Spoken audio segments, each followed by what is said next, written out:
Princess Elizabeth, as she was known, gave birth to Charles, Prince of Wales, and Anne, Princess Royal, at the age of 25, before she was crowned queen in 1953. It was nearly 10 years later before the couple welcomed their two youngest children into the world, Andrew, Duke of York, and Edward, Earl of Wessex.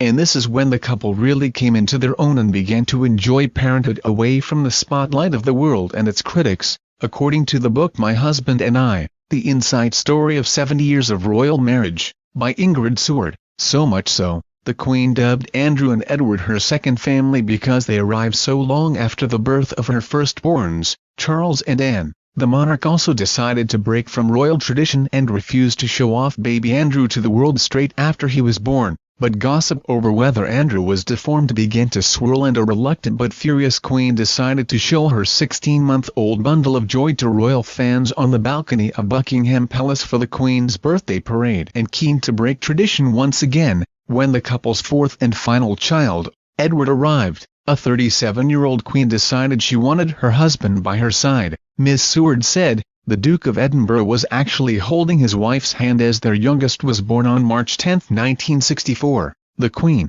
by then aged 37, had asked him to be there. She'd been keenly reading women's magazines that stressed the importance of involving fathers in childbirth and had become fascinated by the idea. Thus Philip became the first royal father in modern history to witness the arrival of one of his children. This perhaps marked a new stage in the couple's relationship where they could draw on lessons learned from mistakes made while bringing up their eldest children, Charles and Anne. And Andrew himself said his parents divided their responsibilities towards him half and half. He said, compassion comes from the Queen, and the duty and discipline comes from him, Philip. In fact, Andrew had more mummy time with his mother than any of her other children, and royal sources say he was the Queen's favorite. Ms. Seward writes, leave him with me, Mabel, the Queen would say some mornings to the nanny, and he'd be left with his mother, playing on the floor of her study while she worked at her desk on her state papers. Meanwhile, while it is acknowledged that the Queen and Philip's loving relationship with their youngest never faltered, the monarch was said to be more tough on Edward.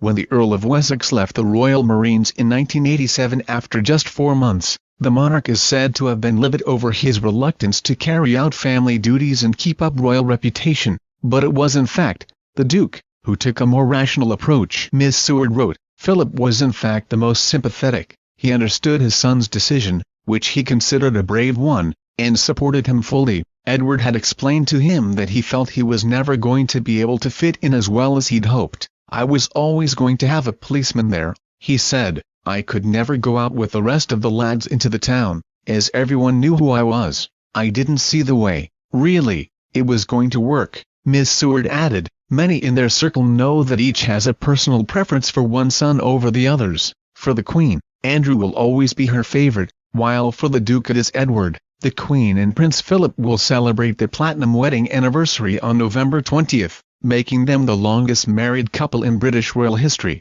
They have 8 grandchildren: Prince William, Prince Harry, Peter Phillips, Zara Phillips, Princess Beatrice, Princess Eugenie, Lady Louse Windsor, and James, Viscount Severns. The couple also share 5 great-grandchildren: Isla Phillips, Savannah Phillips, Mia Tyndall, Prince George and Princess Charlotte, and a 6th by William and Kate, which is on its way. Thank you for watching.